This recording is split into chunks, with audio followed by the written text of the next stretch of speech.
आता स्पष्ट नाव घेतो साम टीव्ही वरती तिघांनाही एकत्र यावं मोठं मन करून मोठ्या मनातून 54 लाख नोंदी कुणबी प्रमाणपत्र द्यावेत आणि सगळ्या सोयऱ्यांचा अध्यादेश काढावा।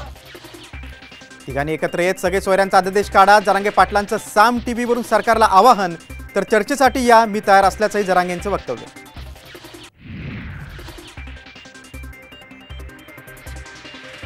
कुणबी नोंदी सापडलेल्यांना 10 दिवसात प्रमाणपत्र द्या, मुख्यमंत्र्यांच्या सर्व अधिकाऱ्यांना सूचना। तर जरांगेंच्या आंदोलनावर तोडगा निघणार का, याकडे सर्वांचं लक्ष।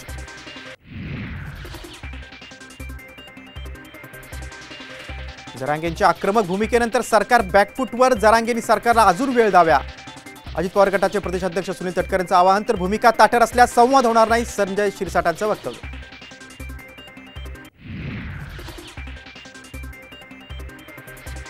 एकाने तर त्याच्या अतिशयोक्ती जी केली ना की जरांगेला प्याद समजतायत, मला वाटतं आता जरांगे पाटलांनी त्याच्या थोबाड शिकलं पाहिजे। जरांगेंनी राऊतांचा थोबाड चेपावर राजकीय प्याद म्हणून उल्लेख केल्यानं संजय शिरसाटांचा हल्लाबोल।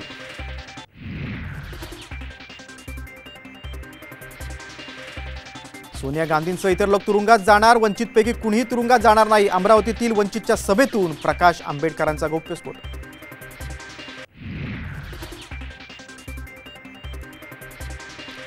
राष्ट्रवादी आमदारांच्या सुनावणीचा निकाल लांबणीवर जाण्याची शक्यता, नवं वेळापत्रक अध्यक्षांकडून जाहीर, पुढील सुनावणी 23 जानेवारीला।